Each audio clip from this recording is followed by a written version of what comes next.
حال دنیا را بپرسیدم من از فرزانه، گفت یا آب است یا خاک است یا پروانه. گفتمش احوال عمرم را بگو، این عمر چیست؟ گفت یا برق است یا باد است یا افسانه. گفتمش اینها که می‌بینی چرا دل بستند؟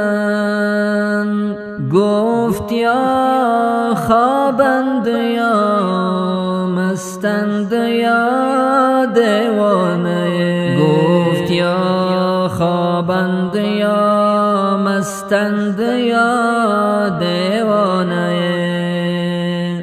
گفتمش احوال جانم را پس از مردن بگو.